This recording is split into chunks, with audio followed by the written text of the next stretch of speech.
Conte a sua história, o microfone é seu. Aqui tudo vale, só tá você e eu. Conte a sua história, o que ninguém sabe. Aqui tudo pode, até tocar aquela. E quando o anfitrião pedir, toca aquela, aquela que te emociona. Oh, oh, oh, oh, oh. Toca aquela que te pedem toda hora. Oh, oh, oh, oh, oh.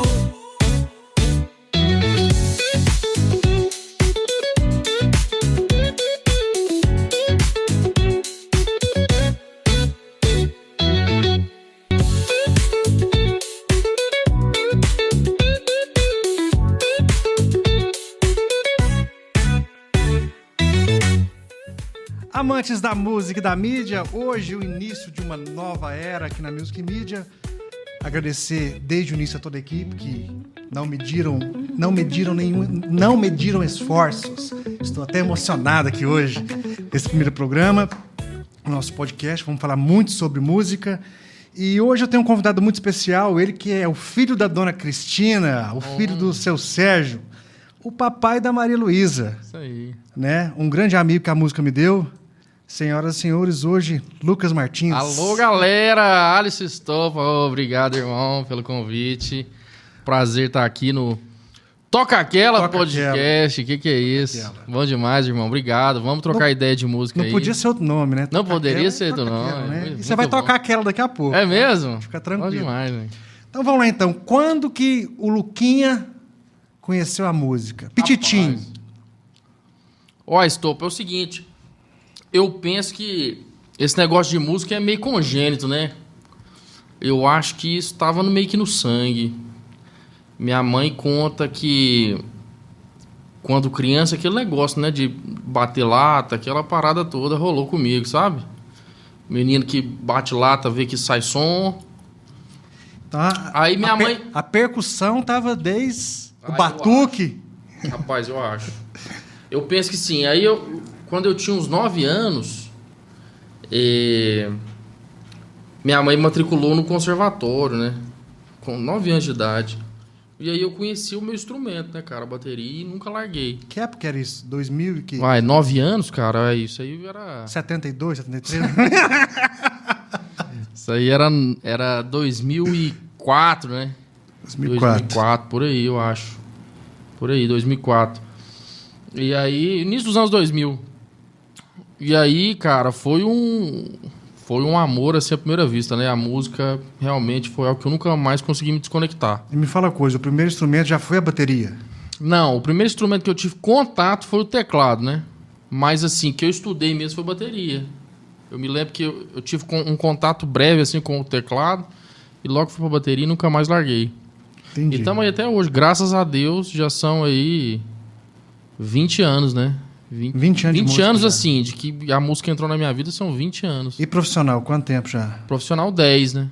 10 anos já. 10, 11 anos. De estrada também são 10 na estrada. Eu comecei, na verdade, falar assim, que eu comecei a faturar com a música. Antes, a primeira coisa foi no estúdio. Comecei no estúdio. Por incrível que pareça. Mas logo em seguida eu fui pra noite tocar. Acompanhei vários artistas aí do nosso circuito regional aqui. E aí, enfim, depois fui pra Goiânia, São Paulo. E já são mais de 10 anos aí vivendo exclusivamente da música. Me fala uma coisa, nessa trajetória sua, cara, qual foi o primeiro artista que você tocou? Como que era? O primeiro de todos? O primeiro de todos. É porque ele que você foi tocar, deu aquela tremedeira, o coração disparou e não sabia se acertava, se errava, que hora que sobe no palco. Vou falar pra você um nome aqui muito conhecido no nosso cenário aqui. Eu tive contato, foi a Naessa. Você lembra da Naessa? Naessa, cantora. Naessa estava no início da carreira. E logo em seguida eu... Então, mas quando você tocou com ela, ela tinha dupla ou já era solo? Não, já era solo. Já era solo. Que ela teve uma dupla antes, né? Eu creio que sim, mas ela faz teve muito uma tempo. dupla com, acho que a Rayane, se não me engano. É, isso de mesmo. Turtaba. Se não me engano é isso. Eu acho que é isso. Eu acho que, cara, muito tempo atrás, acho que quem fez o disco dela foi o Rudney. É mesmo? Eu acho que eu fiz a capa desse disco. Ó. Um disco que eu acho que era 4 singles, se não me engano. E era dupla. Eu conheci o trabalho dela com a dupla. Ó. Depois que eu conheci ela... Já tá batalhando a estrada aí faz tempo. Tem tempo que ela não corre, né? Igual vários artistas da região. Exatamente. Me fala uma coisa, você morou em Araguari a vida toda? Você morou aqui, mudou pra lá? Morei aqui também em Uberlândia, hein? Cobença tava aqui. Eu nasci em Araguari, né? Tá. Eu nasci em Araguari, mas lá eu não tive... Sobretudo na minha época, assim, quando eu comecei, não tinha um circuito, assim, né, que funcionava lá. Eu penso de bandas, artistas, acho que até tinha, mas eram poucas opções. E quando eu fui começar a trabalhar com música, eu já fui no circuito de Uberlândia. Aí eu conheci a Naessa, se não a primeira, foi uma das primeiras artistas que eu trabalhei. Aí eu trabalhei com vários artistas daquela época que estavam tocando aqui né? Naquela época tinha bastante casa de show em Uberlândia, né? Quem que você lembra? Vamos falar um... Cara, eu lembro de vários nomes. Eu lembro de André Seba, Henrique Gustavo. Quem André mais? Seba. Depois eu fui tocar com Mark e Mário. Mark e Mário eu fiquei alguns anos. Foi uma dupla assim que... Tudo na batera. Tudo batera. Não, batera. tudo Sem exclusivamente batera. como músico acompanhante, baterista. E me fala uma coisa, das duplas você falou André Seba, você falou do Mark e Mário, você falou do Henrique Gustavo.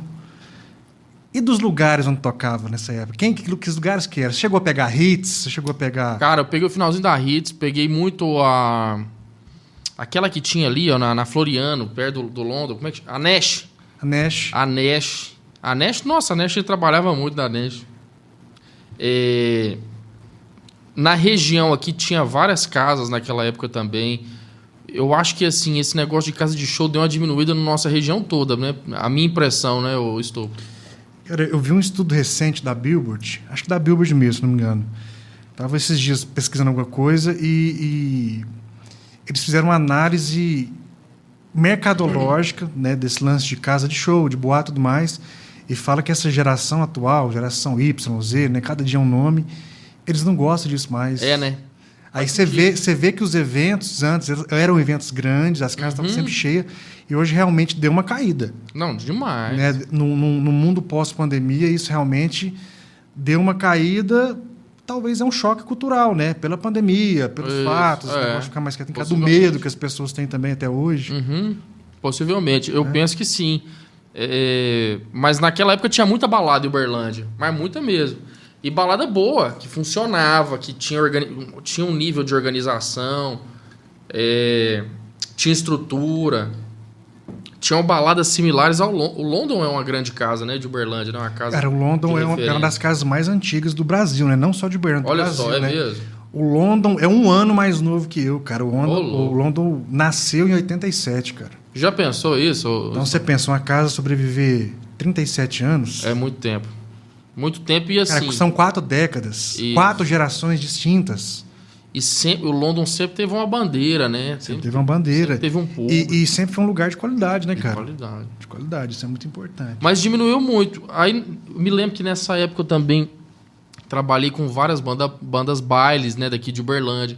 Uberlândia tinha grandes bandas bailes. Acho que ainda tem até hoje. Então tocava naquele negócio de casamento, né? Viajava a região aqui. Até eu ir pra Goiânia, né? Então você foi baileiro também. Fui baileiro. 4 horas. 4 horas de baile. 4 horas de Haja baile. braço e perna. Eu toquei numa banda que nem no bloco do funk o baterista saía. Era 4 horas de baile mesmo. Cara, e o baile é uma escola, né? Assim como o bar, né? É uma escola. É uma escola, porque você tem que tocar tudo, né, bicho? Você tem que sair da zona de conforto mesmo. Tem que praticar sem tudo. contar o improviso, né? Do nada o bloco muda. Exatamente. Aquela parada... O cara pede, toca aquela para o bloco. E muitos blocos sincronizados com dança, luz, né? Então não pode errar. Exatamente. Deixa eu te fazer uma pergunta que é uma curiosidade minha aqui. Você já falou da música quando você era criança, do primeiro instrumento.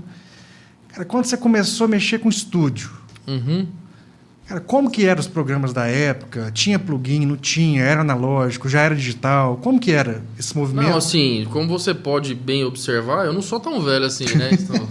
Dá pra ver pelos seus cabelos grisalhos, né? Dá pra perceber. Não, mas eu comecei na era do estúdio, já na era do digital, né? Eu não tive muito contato com... lógico, a gente tinha o contato com o sistema analógico, mas não os gravadores de rolo, né? Já era o computador, já eram os softwares de gravação. Eu tive uma experiência interessante no Mosh. Uma vez eu tive uma gravação que eu participei no Mosh, e lá eu tive contato assim, com aquele sistema dos anos 80, 90, né? A gravação do rolo, de 6, 8, 10, 12, 16 canais. A mixagem 100% analógica. Era um universo totalmente diferente. Mas infelizmente, eu digo, porque eu acho que quem viveu essa era viveu de fato a era de fazer música mesmo na mão, né? Artesanal, né? Artesanal, exato. Artesanal, e eu penso que era mais fidedigno mesmo ao que a música de fato era. Hoje a gente tem muito processamento digital, né? Sim, muito plástico, não que seja ruim. Muito plastificado. Você acha plastificado também? Muitas coisas eu acho. Infelizmente, eu acho que a música hoje em dia não é mais não é necessário mais a essência, assim. Virou, de fato, um produto, né? Acaba que a indústria musical tem muitos enlatados, né? Muitos enlatados. Você pega, por exemplo, os sertanejos de hoje, eles seguem um padrão. Segue um padrão. A mix e a master seguem um padrão. Sim. Você sabe, você também mixa e masteriza, você sabe disso. Mas me fala uma coisa. Mas só para responder a sua pergunta, que você me perguntou do software e tudo. Então, eu comecei nessa era digital.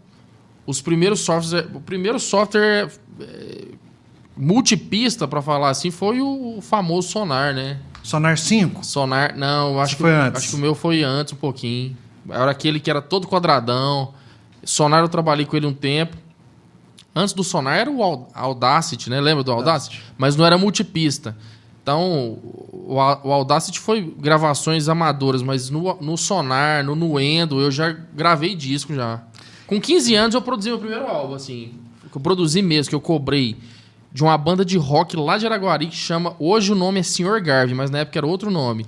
Eles com certeza vão ver esse podcast. E me fala uma coisa, tá no Spotify? Tá no Spotify. Eu vou ouvir eu acho que tá no Spotify. Eu quero ouvir. Eu não sei se o primeiro tá, mas alguns estão. Esse eu quero ouvir. Não, mas é legal de ouvir, viu? Cara, você falou alguns softwares aí, cara. Quando eu tive meu primeiro contato com o computador mesmo, quando criança, nos anos 90 ainda, final dos anos 90, cara, o primeiro contato de áudio, naquela época, era 2 caminhos. Ou o Inamp.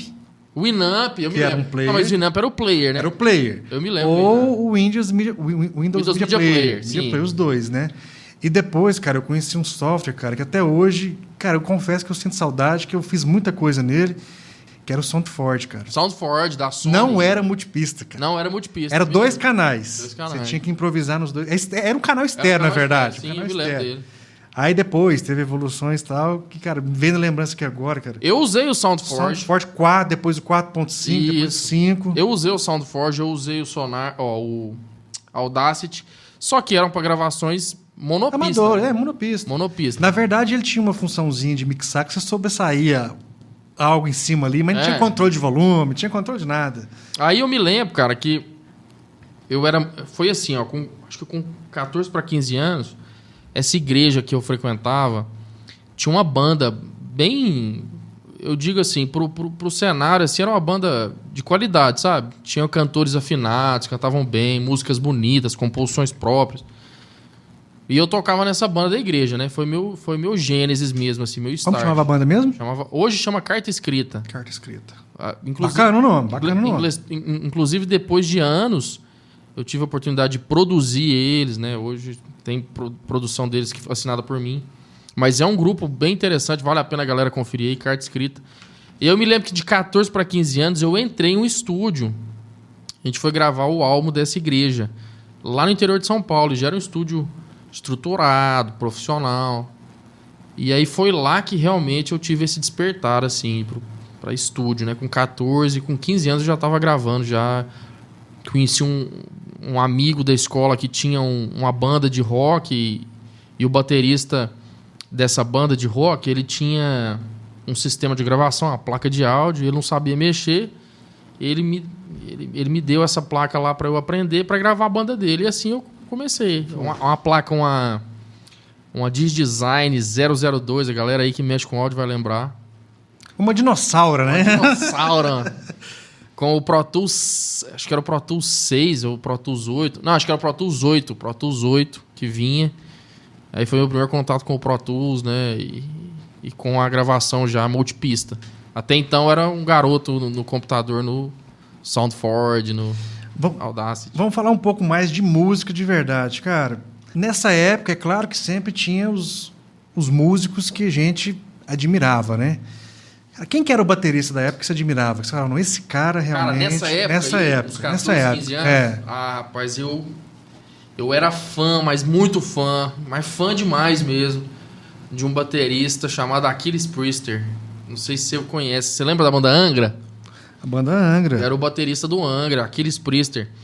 E esse cara, assim, eu conheci assistindo o vídeo, eu vi ele tocando e, rapaz, eu fiquei totalmente fascinado. Nessa época da adolescência, do heavy metal. Mas o que te chamava a atenção nele, cara? O que era o diferencial dele? Porque, cara, quando a gente fala de música, a gente fala de identidade, a gente fala de a pessoa ter algo único. Sim. Né? O que difere um artista de fato de outro é o fato dele ser único. Sim. Ele ser, na verdade, inimitável. Sem dúvida. Eu acho que você está sendo preciso assim, na sua abordagem, porque, de fato, o que o Achilles era esse cara. Ele era um cara assim que dominava a música, não só como instrumentista, mas como um grande empreendedor. Ele vendia uma imagem de um super-herói na bateria. Ele é um grande marqueteiro, assim, um cara que eu admiro enquanto profissional. Não só marqueteiro, porque ele de fato é um grande músico, mas era um cara que dominava essa habilidade do marketing, sabe? Da venda, do... Então ele era um rockstar completo, Exatamente. Então. Hoje a entrega era a mais. Acho que você consegue me compreender, porque hoje nós somos dois adultos, né? Que temos empresas, sabemos como funciona um pouquinho Sim, claro. o jogo, né? E ele era um grande músico, mas um grande empreendedor da música mesmo. Ele vendia pra gente uma imagem de um herói quando ele pegava o par de baqueta. E ele tocava de maneira muito rápida, tinha muita técnica. Ele produzia, ele já era assim um cara antenado. Aqui no Brasil, hein, ele era um cara já, naquela época, antenado em ser músico artista, não ser acompanhante. Então ele tinha a carreira dele como músico artista, Achilles Priester. Eu me lembro que nessa época ele veio aqui em Uberlândia dar um workshop e tal, e eu tive contato com ele. Eu fiz 1 hora de aula com ele. Sim, era meio que um sonho. Era muito distante, sonho, né, cara? Era muito distante. Cara, era uma parada muito... Foi uma grande realização pra mim, esse encontro com Achilles Priester. Um garoto de 15 anos. Encontrei um grande ídolo mesmo. Assim. Depois, com o passar do tempo, a gente amadurece, né? Sim. Vai ouvindo outras coisas, admirando outras coisas. Mas eu acho que o Achilles foi um cara, assim... que marcou uma geração. Acho que os bateristas todos aí vão se lembrar do Achilles Priester. E me fala uma coisa, nessa época, cara, música, o que o Lucas ouvia? Cara, eu ouvia muito heavy metal, hein, nessa época dos 15 anos. Eu quero nomes, eu gosto de nomes, de músicas, de bandas. Cara, a Angra eu ouvia demais. Qual a música do Angra que você lembra? Cara, Angra tinha várias, né? Tinha Nova Era, tinha Rebirth. Gostava. Iron Maiden eu ouvia também, muito por influência do Achilles, porque o Achilles era um cara muito fã do Iron Maiden. Não, mas a sua época de Iron Maiden era com Bruce ou pós-Bruce? Não, com Bruce. Bruce Dixon, né? Eu ouvi muito. Bacana. Eu tinha um grande amigo, cara, nessa fase, que era inclusive o guitarrista dessa banda que eu tive a honra de gravar. Esse guitarrista foi um cara que me apresentou várias bandas de rock e eu tive uma passagem assim, pelo rock. Tive uma fase assim de roqueiro mesmo, sabe? Então eu ouvi muita coisa daquela época. Mas me fala uma coisa, só uma pausa. Você era aquele roqueiro normal, largadão? Ou você era aquele roqueiro mais moderno que passava um coisinha preto no olho? Não, usava umas coisas um pouco diferentes? Não, esse aí não. No máximo a roupa preta que eu conservo até o só dia preto, de hoje. só preto. Roqueiro é só preto. Mas o estereótipo do roqueiro eu nunca tive, nunca não. Teve. Até porque eu era da igreja também, né? Então... Tradicional, eu era conservador. Então eu acho que o rock era meio... Até porque o seu Sérgio e a dona Cristina puxava a orelha, né? São conservadores, mas o rock era meu refúgio. Eu entrava pro quarto ali, ouvia um rock e eu me sentia ali. Tal, tocava batera. Que bacana, é a fase, né? Eu acho que todo mundo tem essa fase do rock, né? É a fase de usar bermuda grande. All-Star. All-Star preto. All-Star eu uso até hoje. All-Star faz parte da vida. Virou pé, né? Parte do pé. Mas, cara, que bacana. Deixa eu só fazer um agradecimento aqui, né? Porque tem que fazer o jabá. Claro. Né? A música anda com jabá, né? Então eu quero falar aqui na câmera 1, Ô, Beterraba, na câmera 1, Beterraba. Câmera 1. Jabá, né? Vamos lá, vamos agradecer primeiramente a doutora Thaís Mendes, né? Você quer um sorriso perfeito? Vou deixar o @dela aqui. É só agendar seu horário e dar aquele sorriso, né? Segundo o nosso grande parceiro de vida, não poderia deixar de agradecer a Danita Presentes, que está presente na minha vida aí mais de quase 20 anos já, desde que eu vim para Uberlândia. O melhor lugar para comprar presente é lá, gente. O melhor lugar não só de Uberlândia, do universo. Danita Presentes, está aqui o @ também.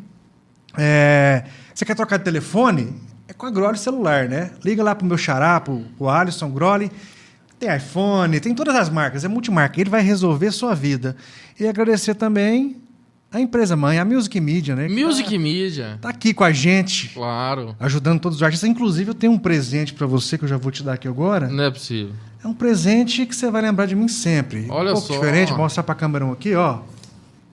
Ô, O louco. negócio é música. De coçar as costas? Eu te dou uma mãozinha pra você coçar suas frieiras, suas Caramba, costas. meu amigo, isso aqui vai ser útil Isso aí, demais. só eu que tenho isso aí pra presentear os amigos. Não, você não poderia me dar um presente mais útil do que isso Mais aqui. útil que esse. Isso aí, Obrigado. com certeza, Tô, você vai sempre... Caneta, Não, Achei que era caneta mesmo. caneta não. Quem quer com caneta, né? Caneta não usa mais, né? Eu tô usando aqui só porque não quero ser digital. Deixa o Tá certo. tablet de lado aqui. Mas vamos continuar aqui. Vamos vir um pouquinho mais, né? Você falou que 2004 ali, estudou e Isso. começou tal. Qual foi a primeira grande banda mesmo, ou grande artista?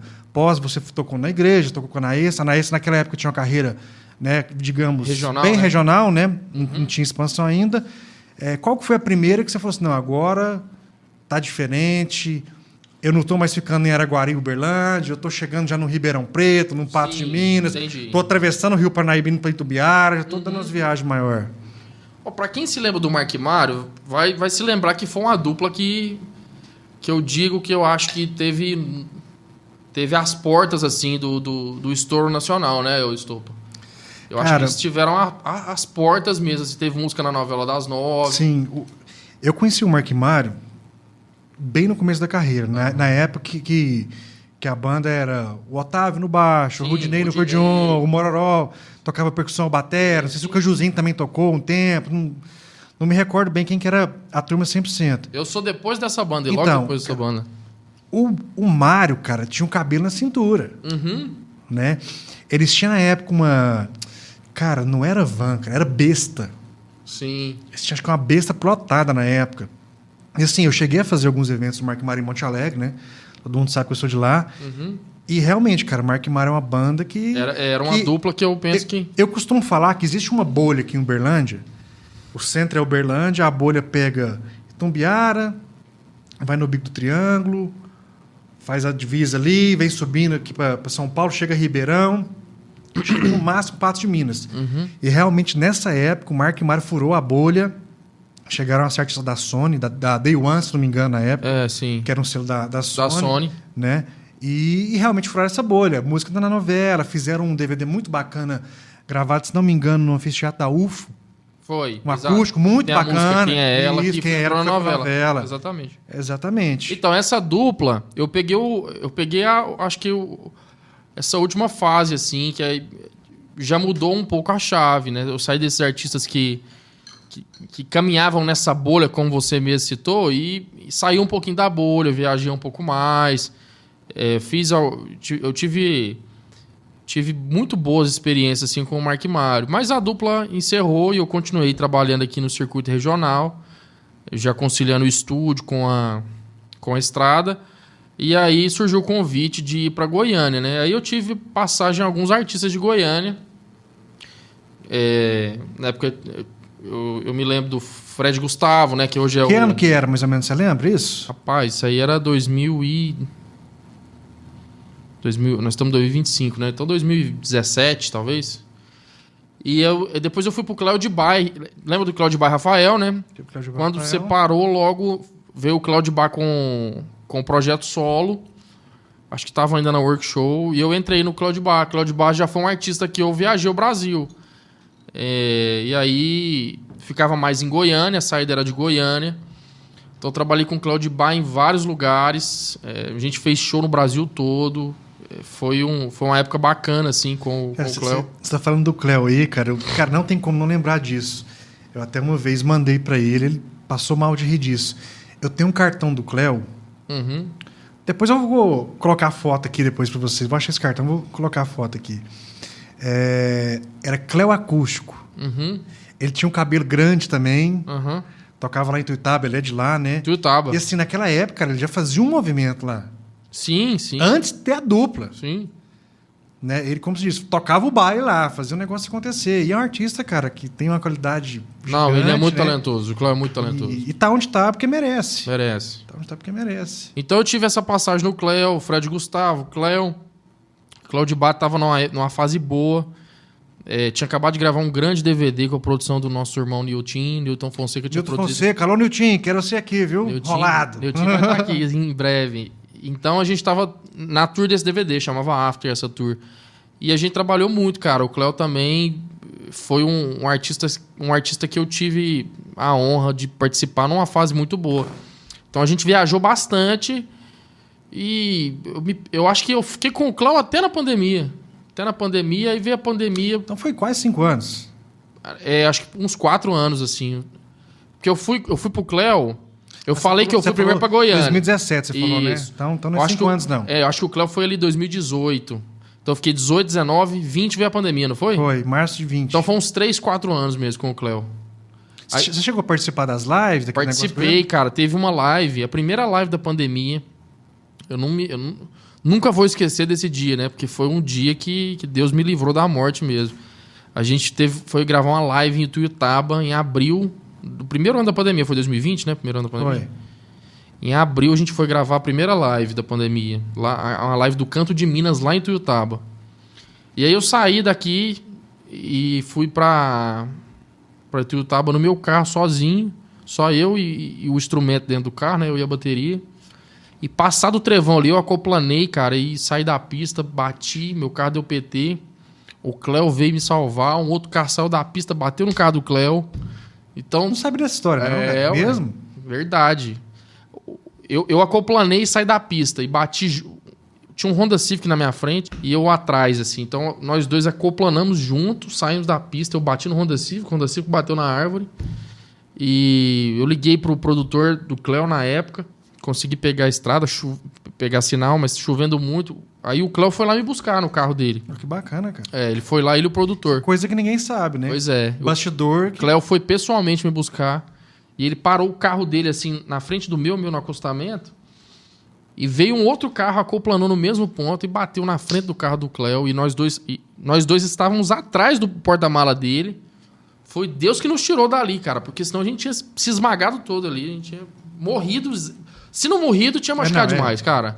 Então foi é uma história que nos une, que até une as pessoas, né, cara? Eu tenho um carinho muito grande pelo Cléo. A música conecta, né? De alguma forma, né, cara? Acaba que, seja por bem, seja às vezes nessa situação, mas é uma história que, cara, não tem como esquecer. Não tem como esquecer.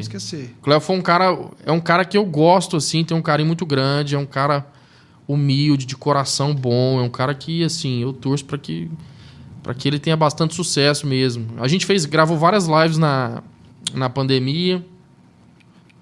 Eu também já estava trabalhando muito no estúdio, então eu prestei bastante serviço. Cara, a pandemia, assim, graças a Deus sustentou muito, assim. Eu trabalhei muito na pandemia com o estúdio, porque não tinha show, né? E você pegou Covid? Peguei, ué. Peguei. Acho que eu peguei umas 2 vezes. Cara, eu peguei Covid numa live. Numa live? A gente foi fazer uma live, aí tava eu e o Sheba. Certo. Alô, Sheba, quero você aqui, hein? Shebinha tem que vir. Tava numa live e tinha uma pessoa com Covid, eu não me lembro quem, e a gente tava conversando lá e tal, eu não me lembro quem não, na verdade eram muitas pessoas que estavam, né? Não sei quem, né? E a gente tava lá dentro, ele tava afinando um violão, fazendo alguma coisa, gravando alguma coisa, não me lembro o que era, e no outro dia ele me ligou de manhã. Stop, como é que você tá? Eu falei, tô igual você. Já tava ruim de garganta e febre. Foi depois pesado. Já foi 10 dias em casa e depois minha esposa também teve Covid. Minha filha, graças a Deus, não teve. Ela era bebê nessa época, tinha 2 aninhos. Deus me livre. Então, assim... Foi uma fase... Cara, foi uma fase difícil o Covid. Mas, assim, complicado. Muita gente se reinventou, né, cara?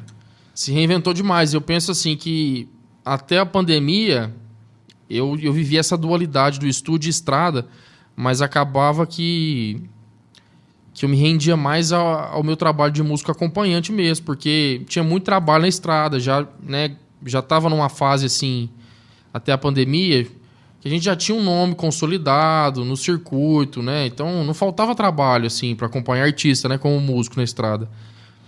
Mas eu sempre tive o lance do estúdio, né? Sempre gravei, sempre produzi, sempre mixei, sempre não, mas sempre fui inclinado para isso, né? Sempre estava envolvido em algum movimento da música.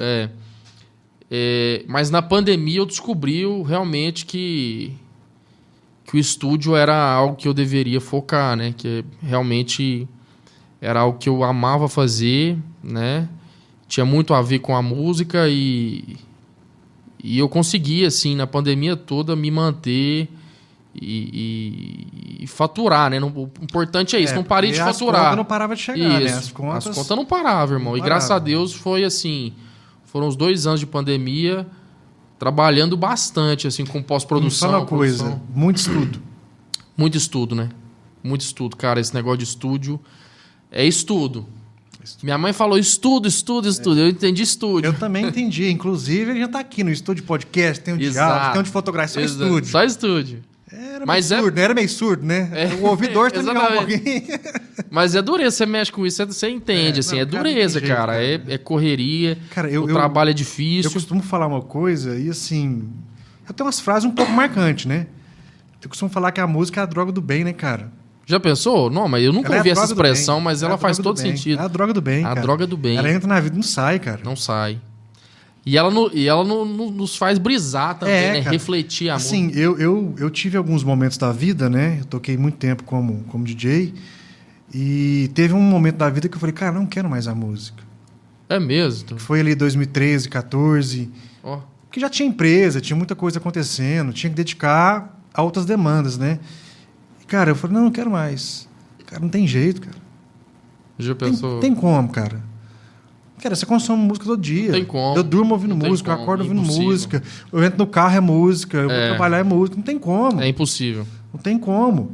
Então, assim, a música realmente faz parte, cara. Ela conecta, né, cara? Ela conecta a gente que eu acho que, assim, são escolhas, né? Por exemplo, eu tava sábado no estúdio gravando trompetes com o nosso grande amigo, mestre Netinho Danilo. Netinho. Tava gravando trompete lá com ele e a gente, assim, o que a gente menos fez foi gravar, que a gente ficou a tarde toda conversando, assim. É muito bom, cara. Não, ele é um cara sensacional, assim, de um mindset muito interessante.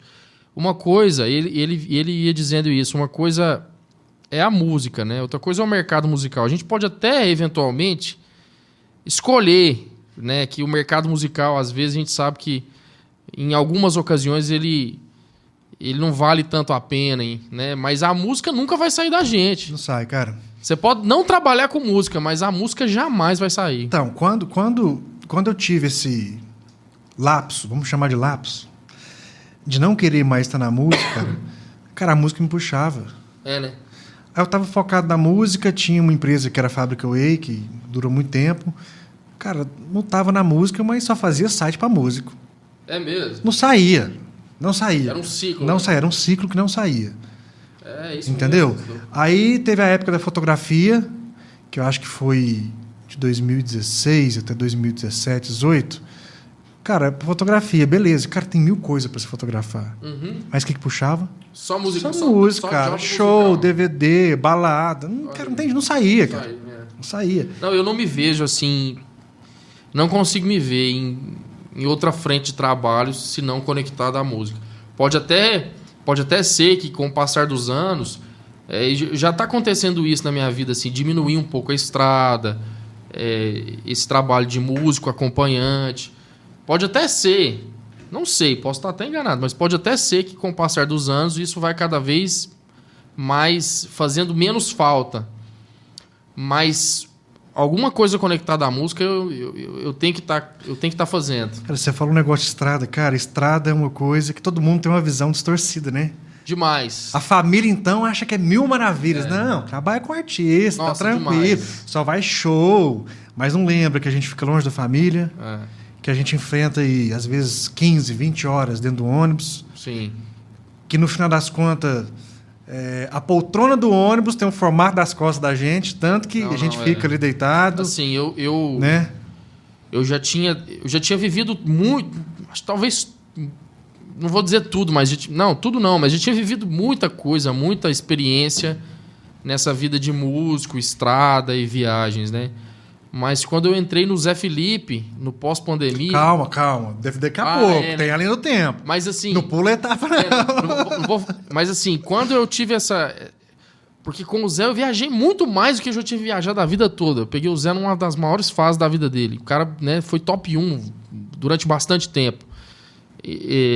Eu vou falar pra você, ô Estopa, é dureza, cara, é duro.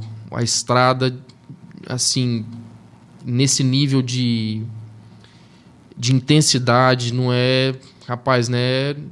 Eu penso que não é pra qualquer um, não. Vamos só fechar o assunto do Cléo, pra gente pular pro próximo artista que você trabalhou muito tempo. Uhum. Uma música do Cléo. Uma música? Uma música que você fala, não, essa aqui pra mim... Ah, não tem como, né? É a Se Eu Me Entregar, né? Cara, é foda, né? Se Eu Me Entregar é uma... Não tem jeito, ali é o hino da dupla. É o hino né? da dupla. E ele carrega, porque é a primeira voz... E composição... Na verdade, essa música, o Rafa começa cantando, Exatamente. depois ele... né? Mas tem várias. Tem Se Eu Me Entregar, tem Cicatriz, que é uma composição linda também. De quem é a composição, você lembra? Cara, eu acho que é do Rafa também, se eu não estou enganado. Contar rapidamente aqui, o Rafa, quando acabou a dupla, né? Que ele mudou daqui para fora do país, o Negão me ligou um dia, o Luciano. Uhum. Que, para quem não sabe, gente, eu sou catireiro, tá? Eu tenho instrumento de todos os artistas, não só da região, do Brasil. Eu sou muito catireiro. E o Negão sabia disso, né? Ele me ligou, falou, Estopa, tem uma joia para você aqui. Ó. Aí eu falei, fala, Negão. Ele falou, não, vem aqui em casa, essa você tem que ver. Aí eu pensei, ó, eu chegando em casa com mais uma guitarra, minha mulher brigando comigo, falando que não cabe mais guitarra aqui em casa. Cara, eu cheguei lá, ele abriu um case de pedal. De pedal de guitarra. De pedal de guitarra. Certo. Ele falou, cara, o Rafa vai vender, vai desfazer de tudo, porque tá indo embora, desgostou da música. Acho que foi o ano sabático também dele. Igual eu tive lá atrás, às vezes você já passou por isso também. Tá vendendo tudo. Aí eu falei assim, Negão, não faz comigo, não, eu tô quebrado, tem dinheiro pra comprar isso. Ele falou, não, parcela, leva isso aqui. Leve e testa, depois nós vê. Aí o que eu fiz? Não aguentei, levei tudo, testei, tá lá em casa até hoje. É mesmo? Fui pagando, paguei. Aí, ó. E não desfaz, Não né? desfaço de jeito nenhum, cara. Ainda mais tudo analógico, cara. Não, tá tudo lá. Tem até pedal repetido, cara. Tinha pedal que eu já Olha tinha. só. Sabe? Interessante isso aí que você falou, né? Você falou que a música não tem como a gente desconectar dela. Não tem como. O Rafael saiu do Brasil com esse discurso aí que tinha desgostado da música. Chegou nos Estados Unidos, a primeira coisa foi montar uma dupla. Foi. Tá de volta agora, tá de volta. Montou uma dupla nos Estados Unidos, gravou um DVD nos Estados Unidos. Verdade. Tá vendo aí como é? Verdade, como que é a música. Bom cara, demais. mas é isso. Aí passou o Cleuzinho, passou pandemia. Passou pandemia. O que veio depois? A gente tá em 2021 já? 2021, né? 2021. Passou pandemia.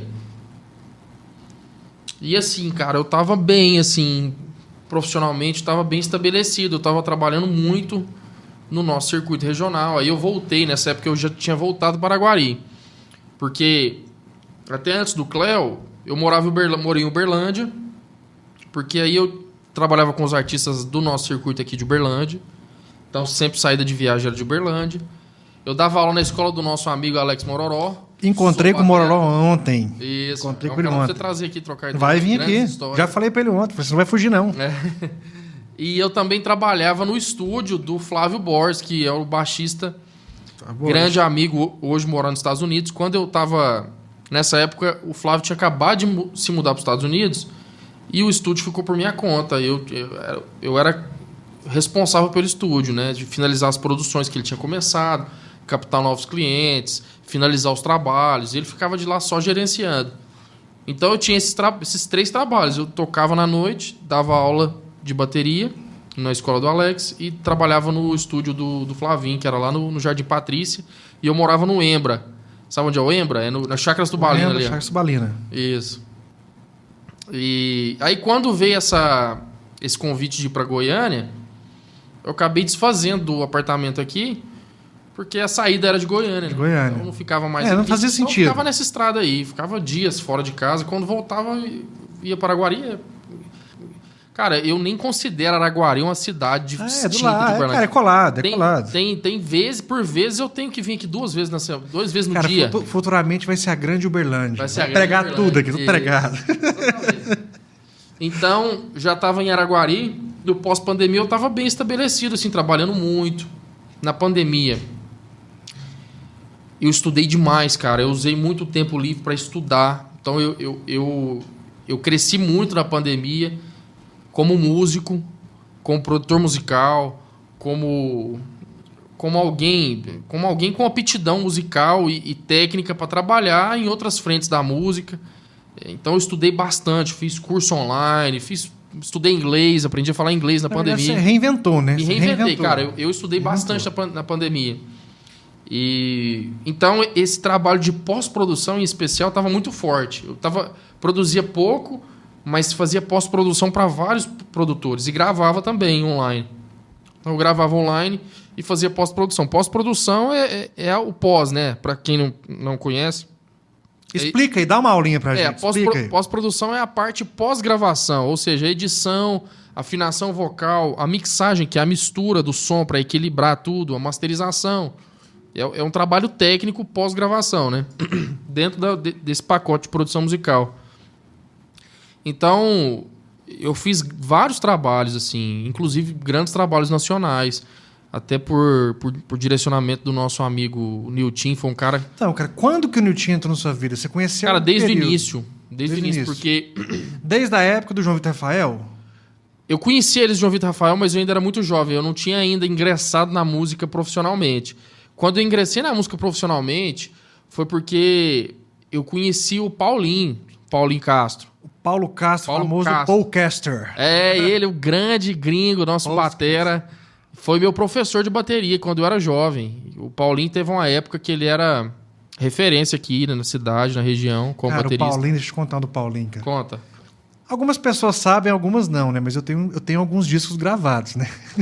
Eu um dia tive uma banda, né, que foi o Cheque Voador, e quem gravou a bateria, tudo foi o Paulinho, cara. Você era o vocalista?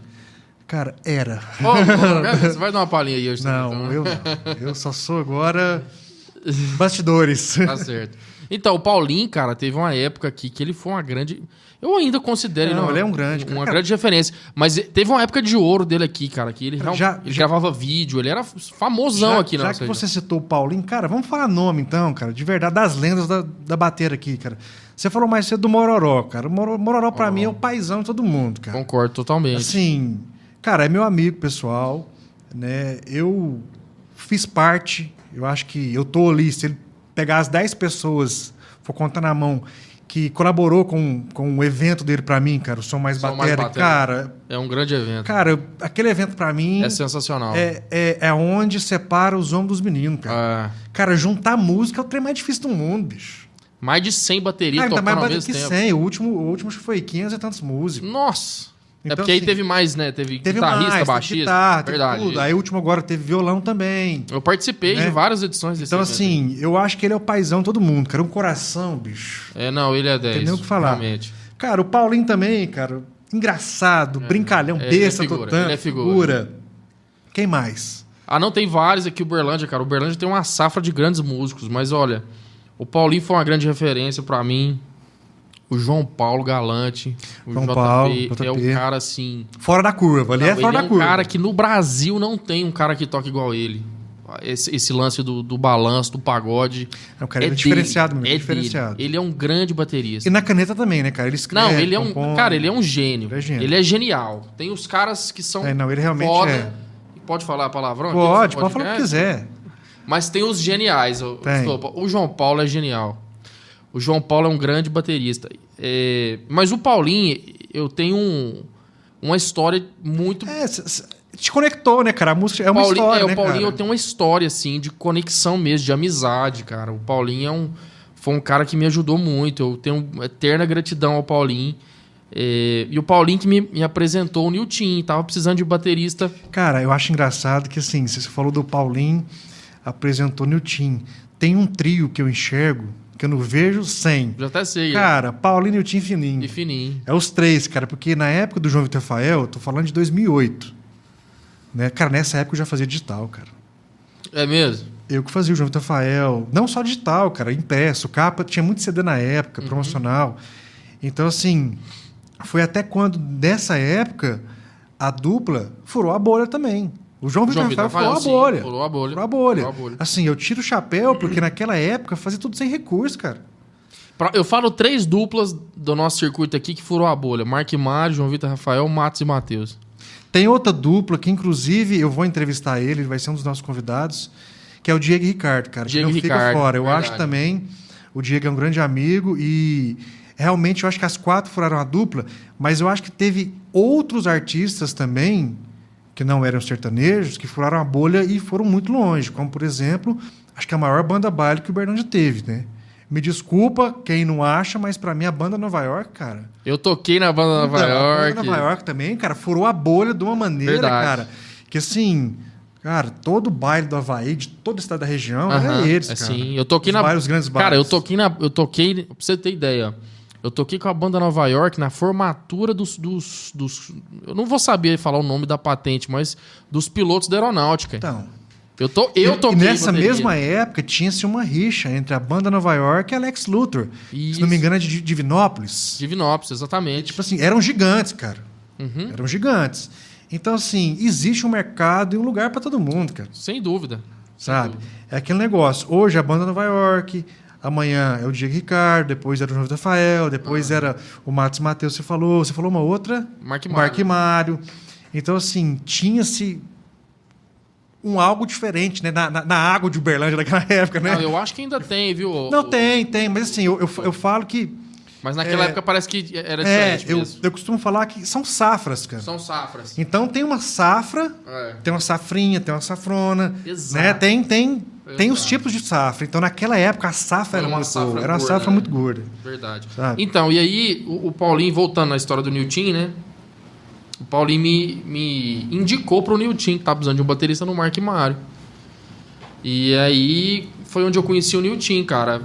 Foi logo assim que eu entrei no Mark Mário, a banda era eu, o Nilton. Eu não vou me lembrar, acho que o Odriel, baixista, o Arthur, sanfoneiro.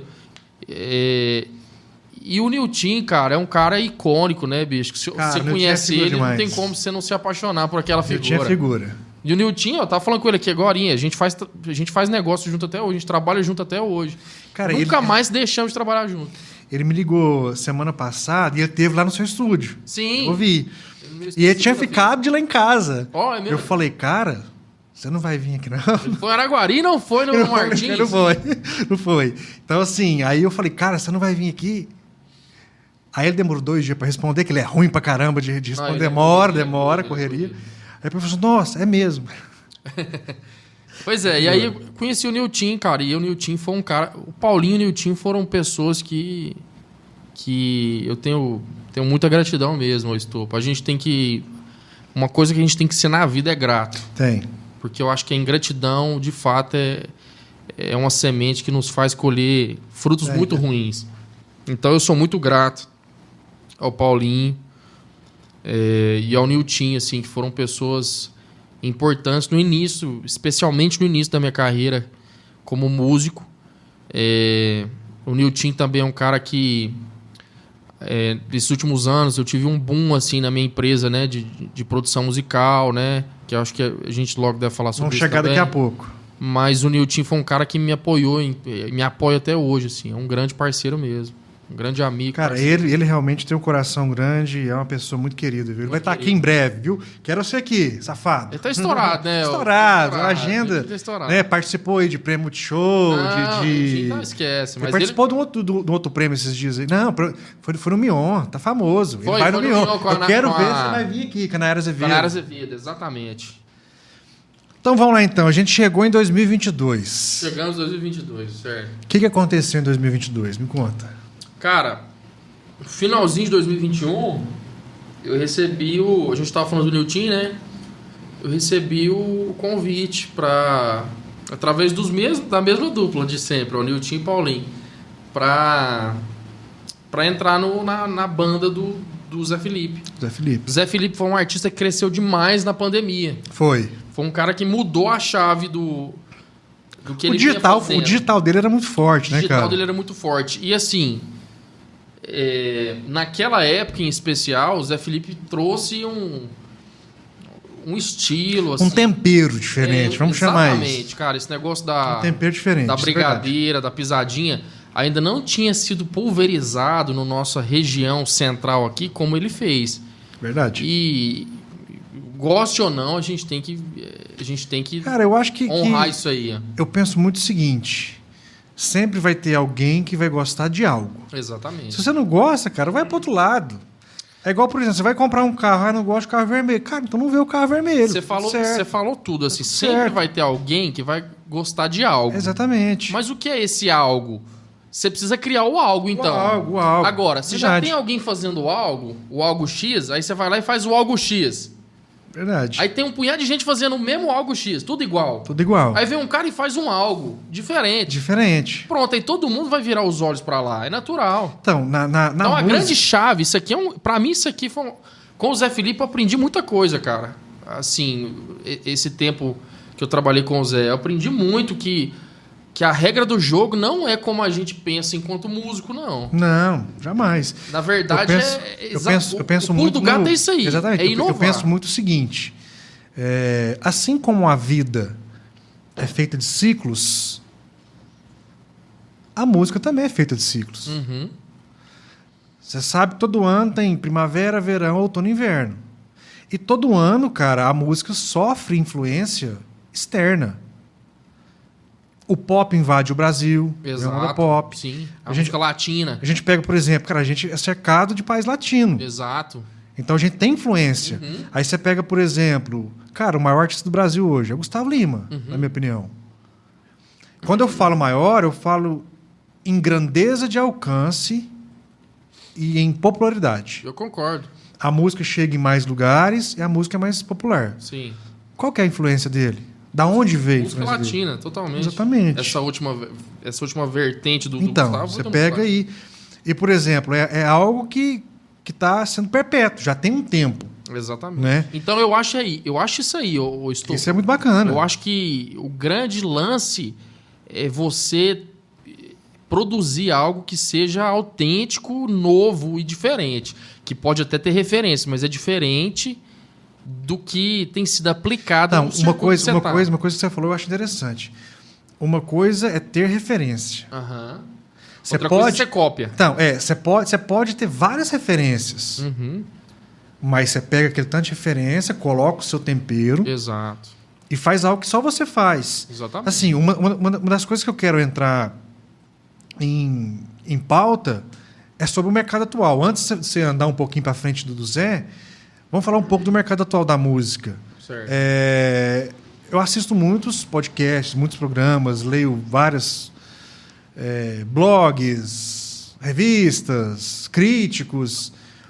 E eu sempre vejo que existe uma crítica muito grande sobre o sertanejo hoje, que é muito igual, o timbre dos cantores, é o jorgismo, nego querendo imitar o Jorge, é o brunismo, gente querendo imitar o Bruno. E qual que é a sua opinião a respeito de um todo? Quando se fala em referência, cópia, em de verdade o artista ser diferente, como produtor musical, sua opinião de produtor musical. Certo. Cara, eu penso o seguinte, eu acho que... Até estava vendo o César Augusto falar num outro podcast. Você viu esse? Eu vi. Polêmico pra caramba. O que eu penso? Olha, eu acho que, de fato, a gente chegou numa fase que tá tudo muito saturado e parecido e igual. De fato.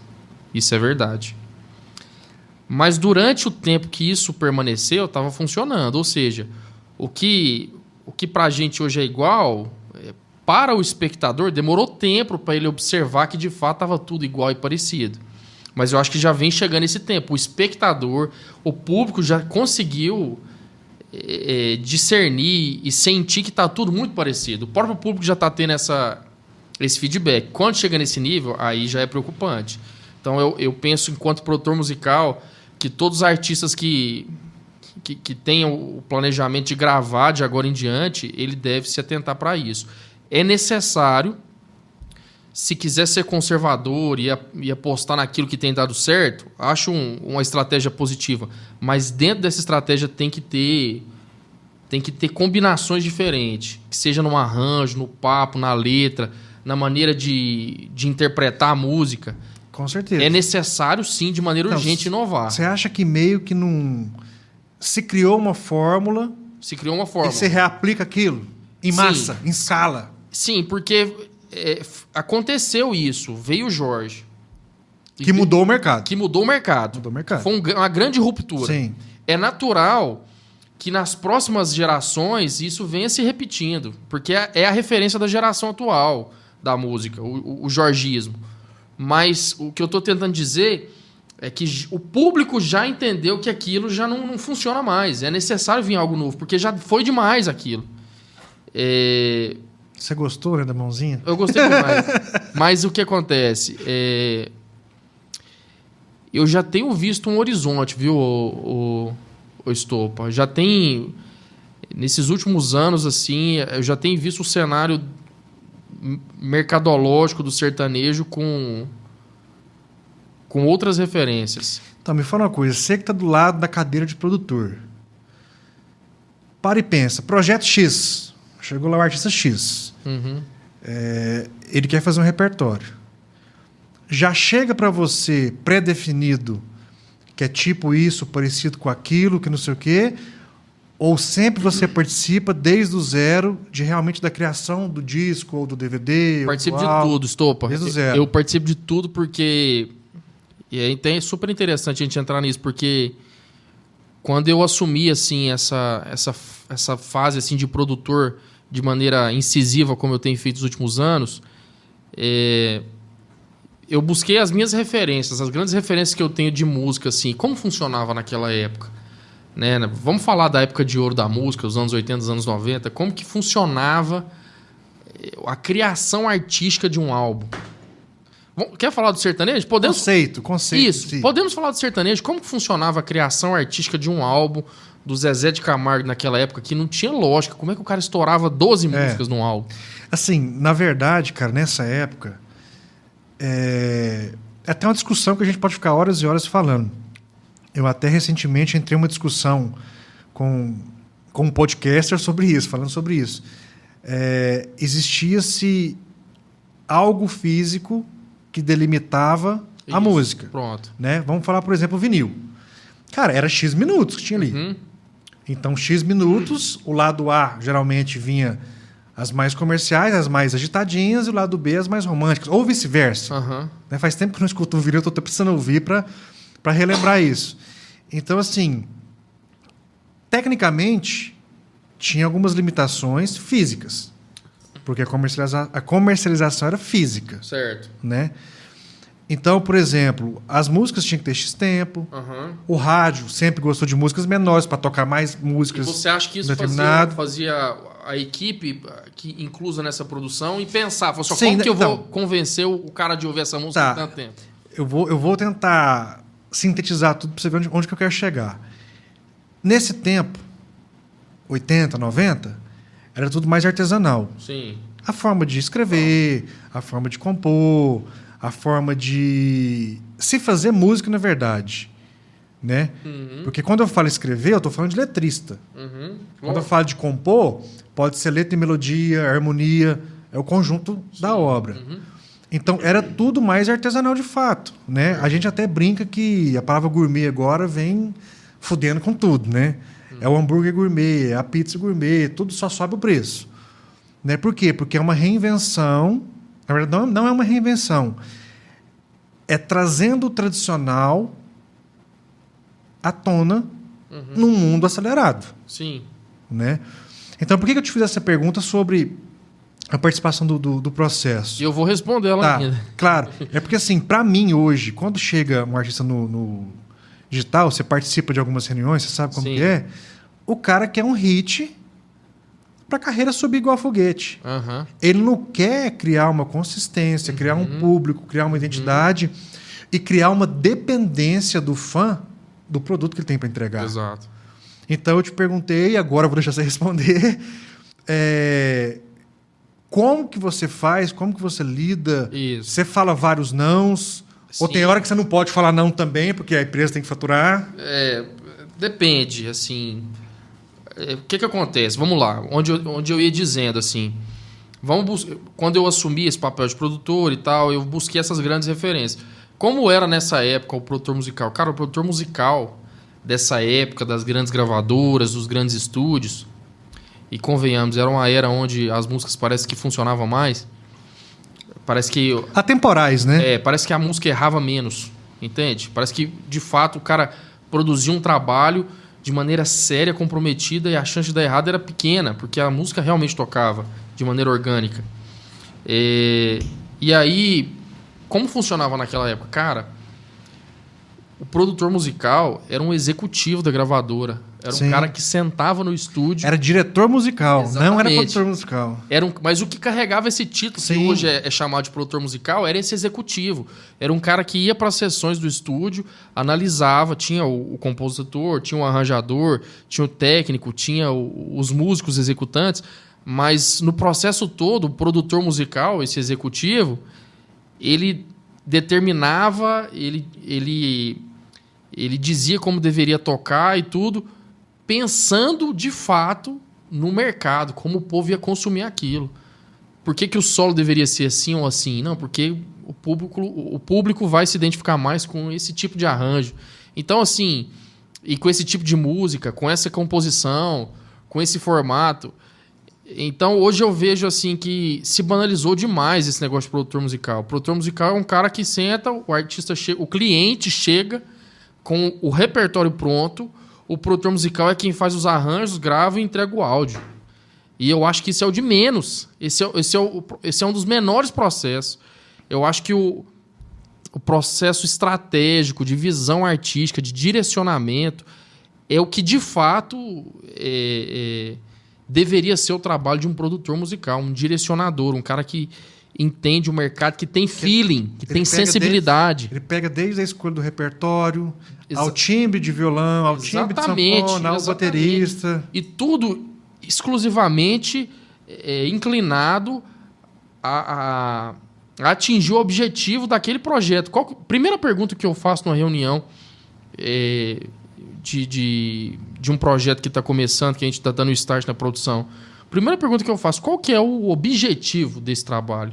Vamos gravar um DVD. Aonde você quer chegar, né? Qual o objetivo desse projeto? E me diga assim, por favor, me responda um objetivo concreto, pé no chão, possível, para a sua atual posição musical no circuito. E a pessoa me responde, não, Lucas, e assim, a gente consegue fazer uma sessão e precisar essas respostas com bastante sinceridade e precisão mesmo. Não, Lucas, é o seguinte, tem artistas que chegam no estúdio e ainda não se lançou como artista. Não, Lucas, eu quero começar minha carreira, eu quero tocar nos botecos, nos bares. Ah, ok, então pronto. Então vamos fazer um trabalho assim, ó. Vamos fazer um trabalho de regravações aqui, quem sabe. Vamos começar, né? Vamos ter um começo, né? Isso. Vamos fazer um passo a passo. Já tem artistas que chegam, que é do circuito nosso aqui. Já gravei... Cara, assim, nos últimos anos, graças a Deus, gravei muitas pessoas daqui da nossa região mesmo. De Uberlândia, e Araguari e outras cidades aqui do nosso raio. Tem grandes artistas aqui que já tocaram em todos os botecos que podia. Já tem anos que os caras tocam e não muda de fase, não vira a chave.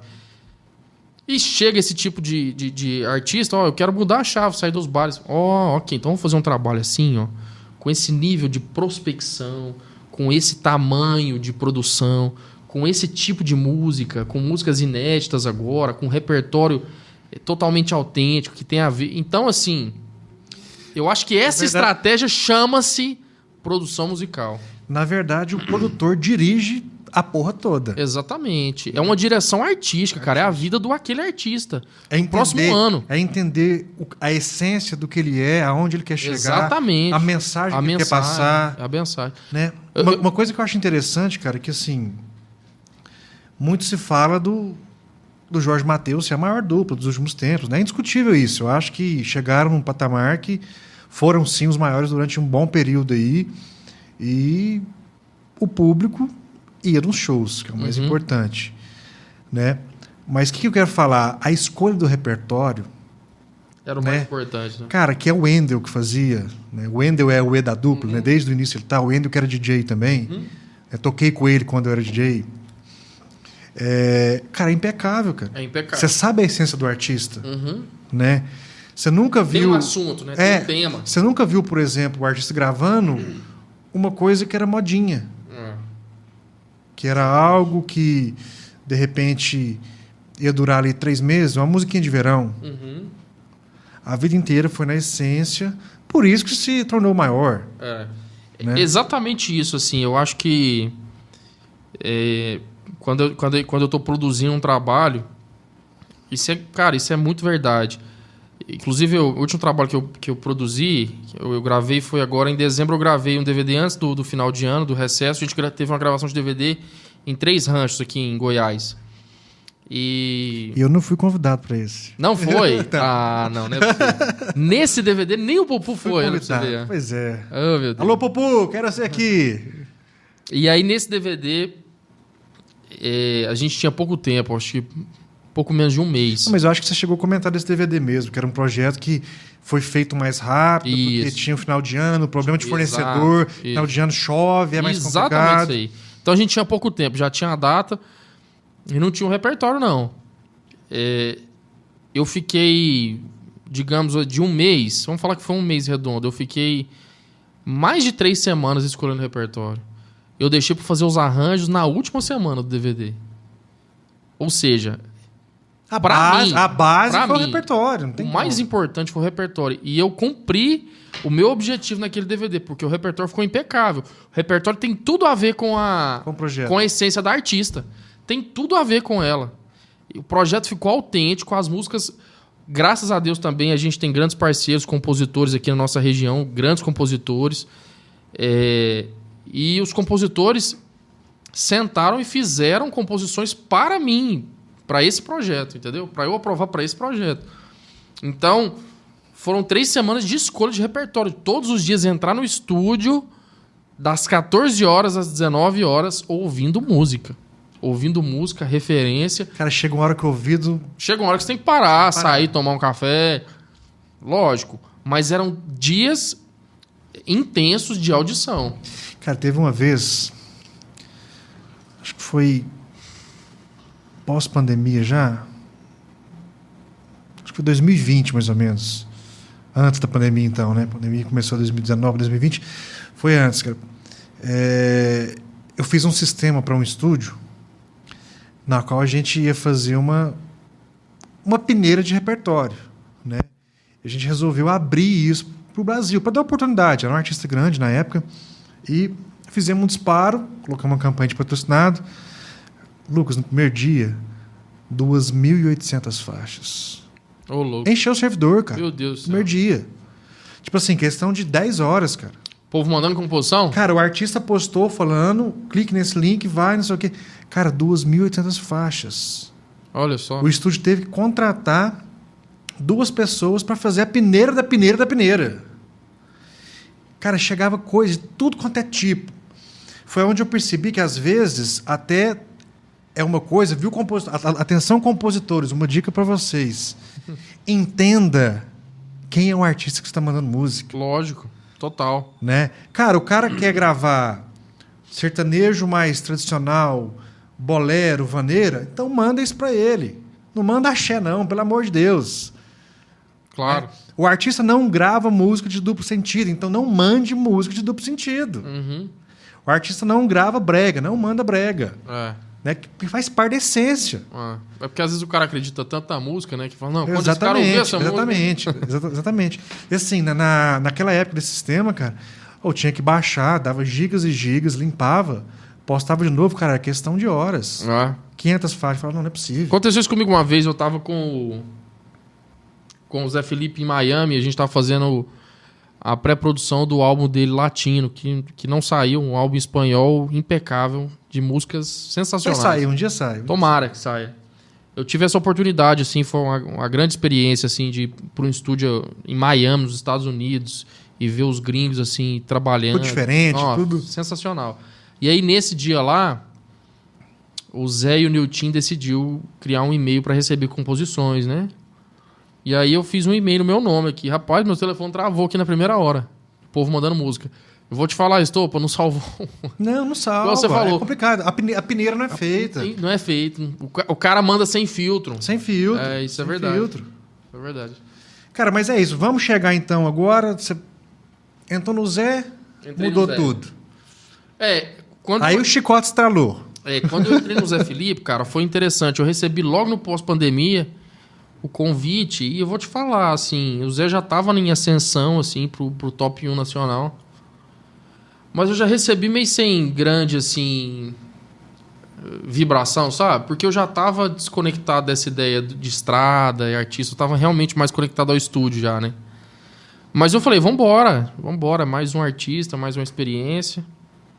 E aí comecei, cara. Eu comecei no Natal de 2021, né? A gente começou, já tava no pós-pandemia mesmo. Ainda tinha casos de Covid. Inclusive, no início, eu lembro de um show do Zé que foi cancelado porque ele pegou Covid. E aí 2022, cara, foi um ano de muito show. Mas assim, muito show. Foi, cara. Quando abriu a porteira... Foi muito show. Foi muito show mesmo. Cara, tinha que tirar o atraso, né? Tinha que tirar o atraso. E o Zé tinha feito um grande trabalho na pandemia. Tinha música muito estourada. E aí ele lançava outra música, estourava de novo, e outra. Ele ficou um bom tempo assim nessa fase. E aí a gente viajou, cara, lugares inóspitos, insondáveis, lugares que eu nunca imaginei que existia no Brasil. Viajei o Brasil todo, todos os estados. Viajei Europa, viajei Estados Unidos. Cara, conta pra mim então, cara. Não precisa falar o nome da cidade, não, nem o show, nem o artista. O pior lugar que você já ficou, como foi? Não precisa falar nada de detalhes. Detalhes que eu falo, nome do artista que você tava, cidade, até pra não comprometer, que é chato, né? E o melhor. Dos dois pesos. Cara, o pior. Pior. Uma história ruim. Falava, não, essa aqui... Cara, eu vou falar o pior, até pra não gerar muita polêmica, eu vou falar do meu estado. Foi em Minas Gerais. Porque... Veja bem, eu já experimentei o inverno da Polônia. Não, o inverno não. Eu já experimentei o outono na Polônia, que é muito frio. Muito frio.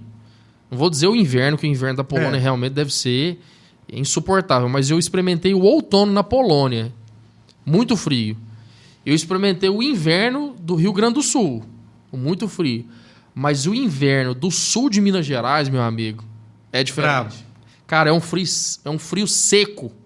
Que dói quando o vento bate. E a gente foi numa cidade no interior do sul. Bem assim, uma cidadezinha no sul de Minas.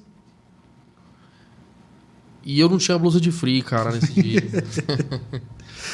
Aí azedou o tomate. Eu tava sem blusa de frio. Eu acho que foi um dos piores shows da minha vida. Foi difícil, hein? Foi muito não esquentava de jeito nenhum. Não, cara. Subiu ruim. O compasso, subiu o BPM. Ruim. No palco ruim, no hotel ruim. Que era um hotel muito simples, né? Um cobertor, aquele... Esquenta ninguém, sapeca ninguém. Esse aí mesmo. Esse cobertor aí. Você pega 24 raças de alergia diferentes. Cara, já sofri demais nessa estrada aí. Agora, o melhor... Como músico, assim, especialmente como baterista, eu sou muito fã da música americana, assim, do pop, sabe? Os Estados Unidos... quer sim ou não, é uma grande referência no pop, assim, né? Então tem grandes músicos nos Estados Unidos mesmo. Então eu tinha um estigma, assim, com os Estados Unidos. Tinha uma vontade muito grande até de me mudar, de morar nos Estados Unidos. Ainda tenho alguns projetos, assim, que se Deus me permitir, eu vou atingir, assim, né? Em outros países.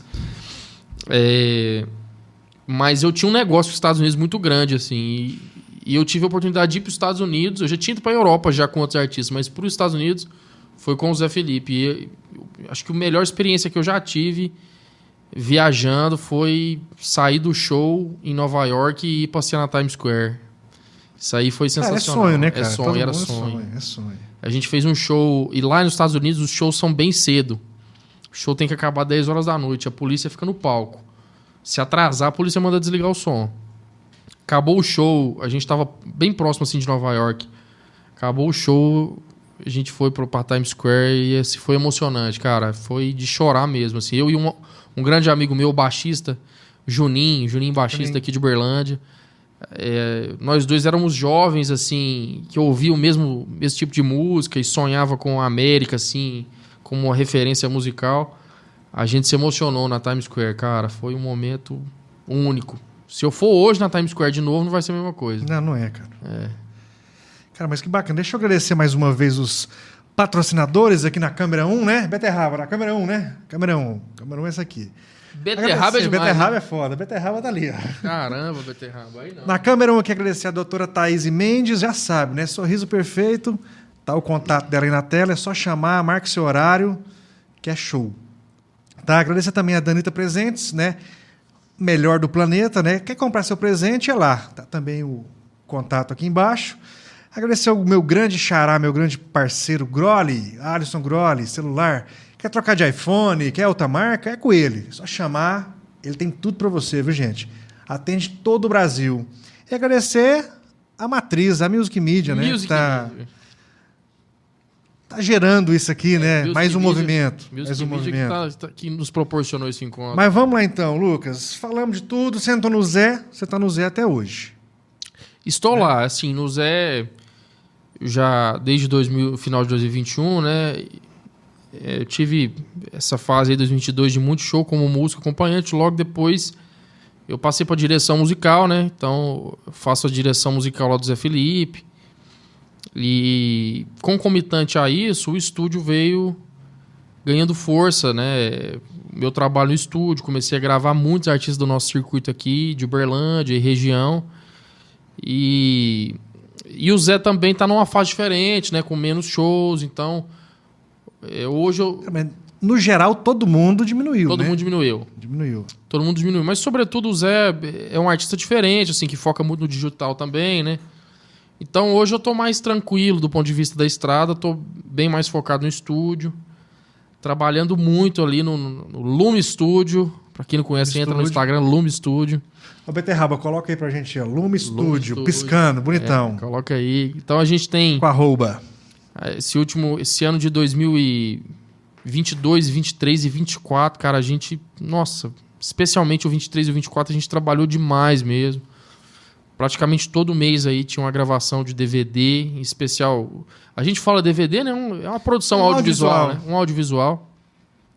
Mas teve meses aí da gente ter 3 DVDs no mesmo mês, assim... Realmente... A gente está vivendo uma fase boa, assim, o pessoal está gostando do nosso trabalho, né?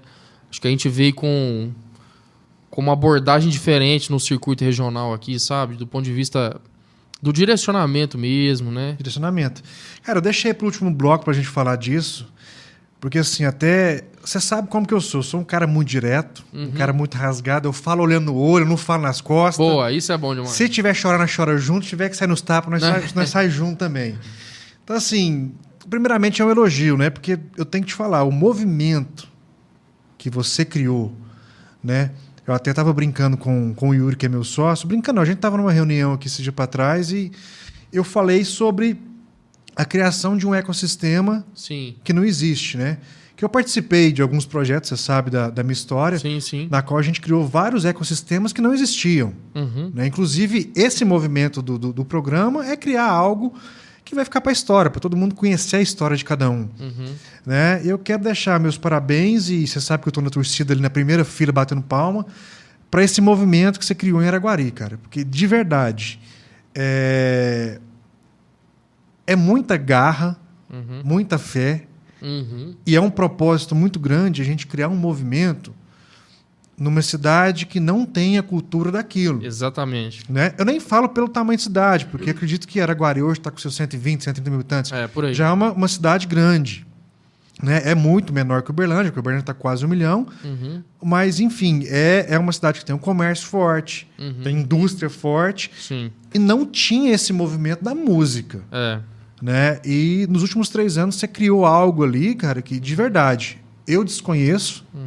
Outra pessoa que teve essa audácia de fazer esse movimento, de realmente peitar e de, assim, eu acredito que você tem enfrentado muito chumbo grosso, muito projeto sem orçamento que tem que fazer, tem que acontecer, e aconteceu. Eu queria que você falasse um pouco disso, como que foi esse movimento.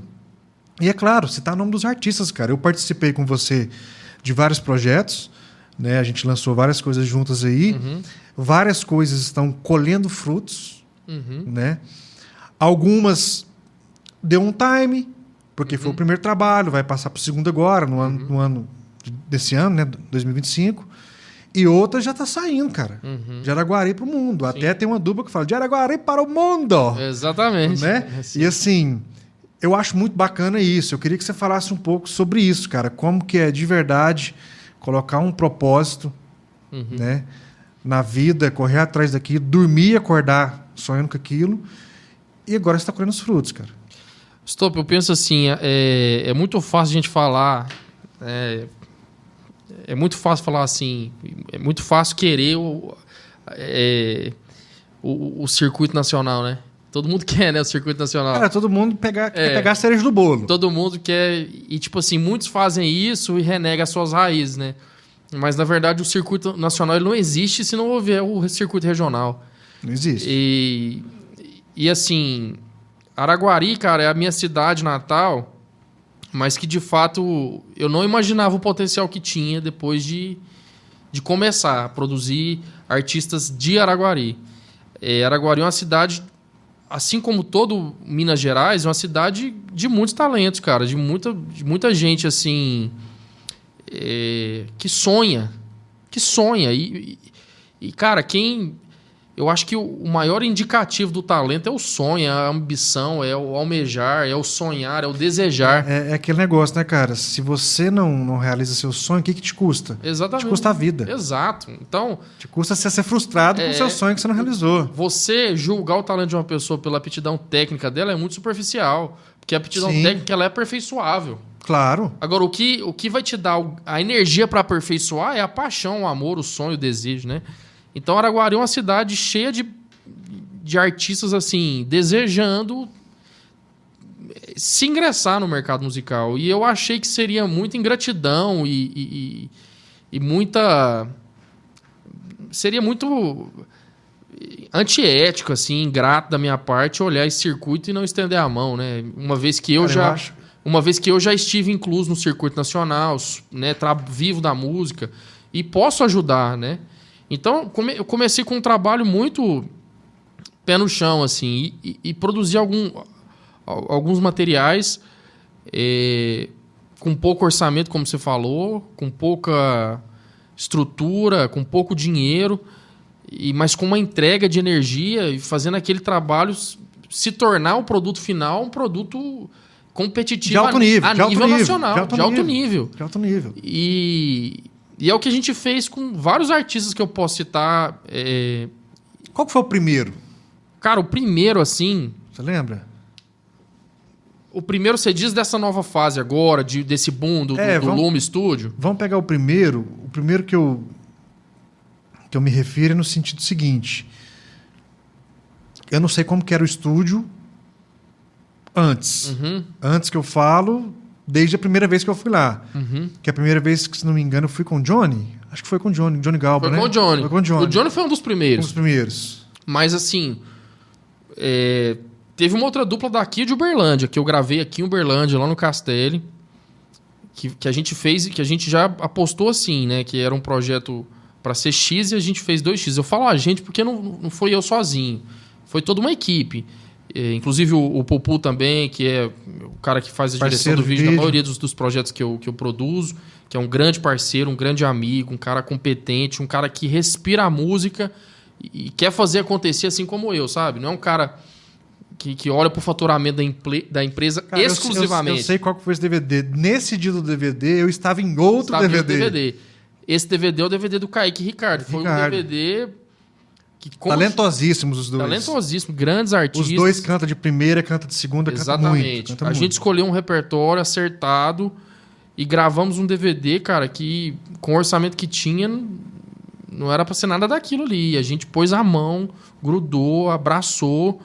E é o que a gente passou a fazer em todos os projetos, né?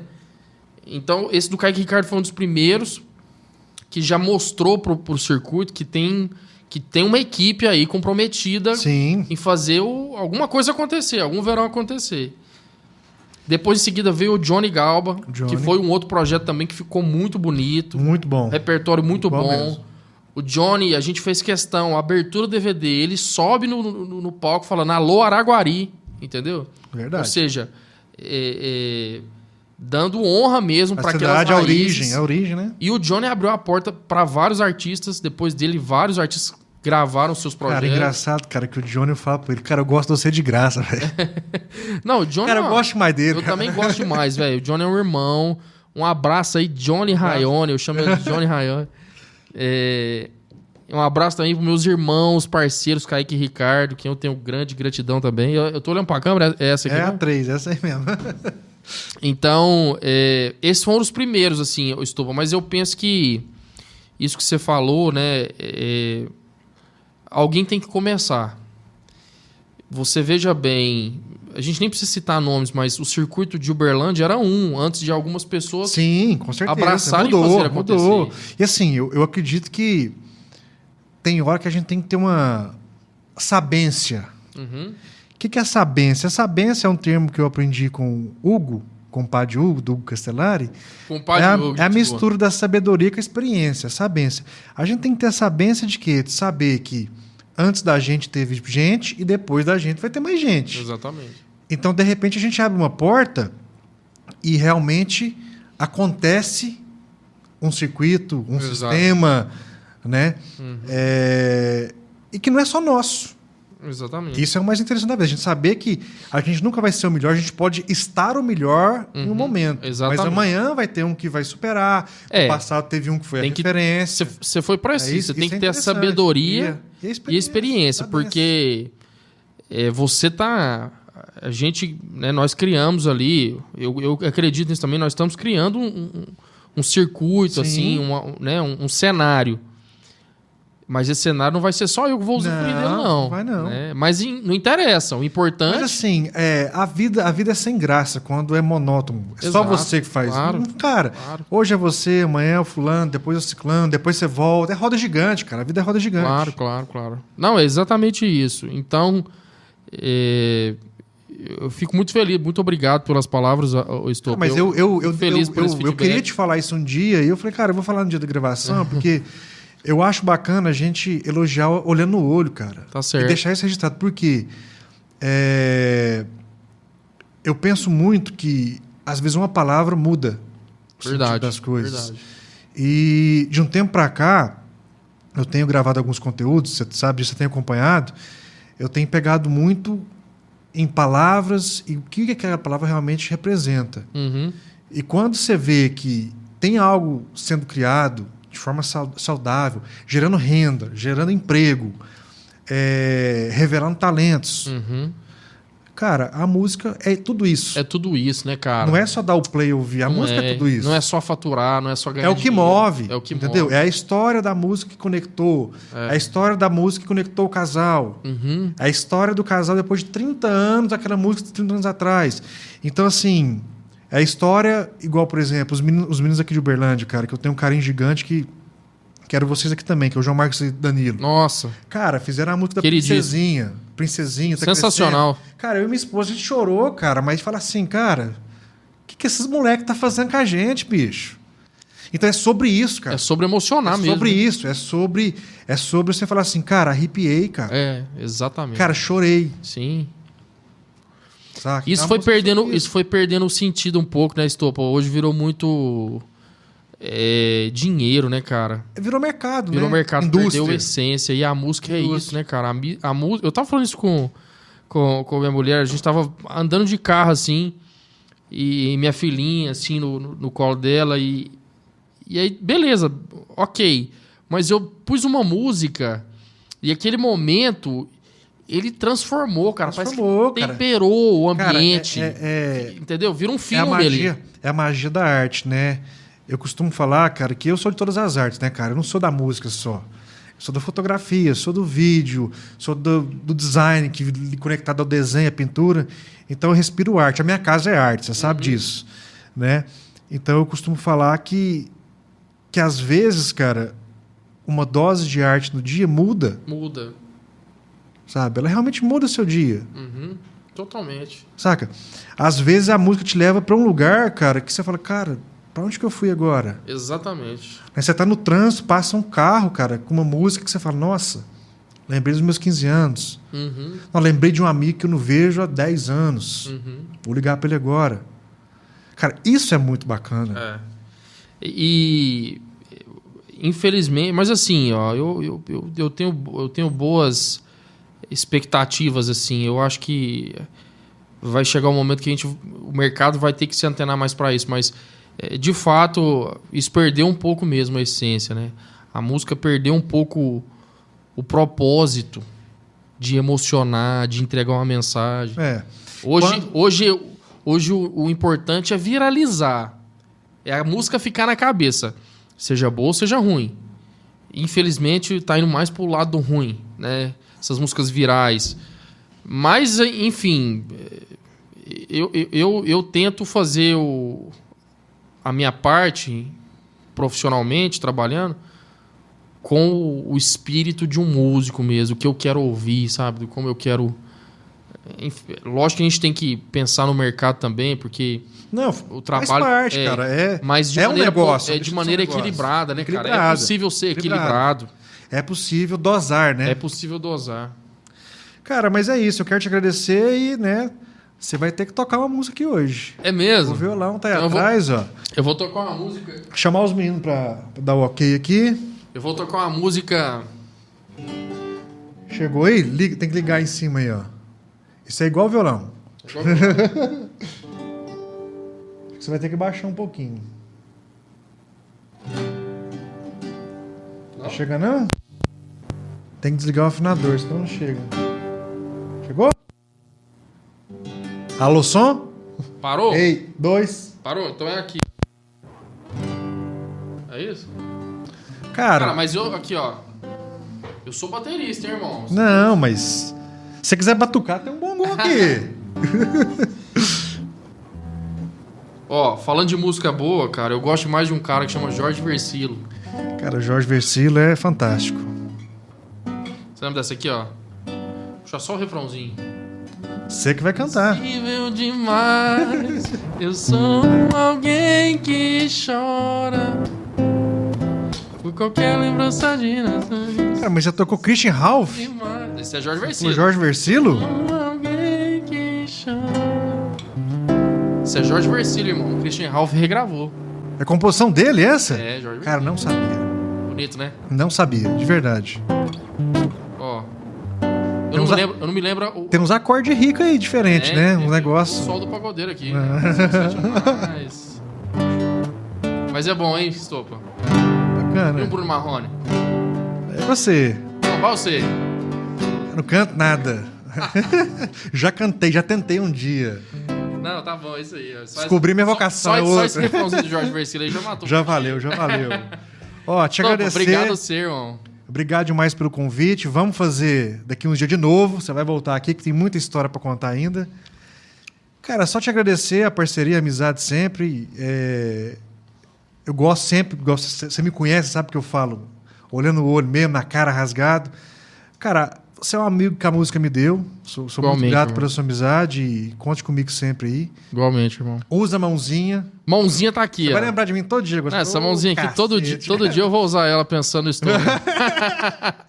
Estopa, obrigado, irmão. Que Deus abençoe seu projeto, sua família, os seus negócios. Eu achei genial essa ideia desse podcast aqui. A gente abrir pra ouvir um pouquinho história de música. Cara, só de você trazer pessoas aqui que vão falar sobre música, trazer à memória coisas positivas, isso traz esperança pra gente, né? Abre nossa memória para rever conceitos, né, cara? A gente reanalisar o que a gente tem feito. Sim. Achei sensacional a ideia do podcast. Você é um cara muito competente. Eu acho que esse podcast aqui vai voar, se Deus abençoar. E é isso, cara. Obrigado demais pelo convite. Eu acho que a gente precisa fazer mais uns 5 episódios aí pra gente trocar mais ideia. Vamos fazer futuramente uma mesa aqui. Uma mesa com várias pessoas. Vou fazer uma mistura de pessoas aqui e você vai estar no bolo. Obrigado, irmão. Valeu demais. Valeu. Tamo junto. Valeu. Toca aquela que te emociona. Oh, oh.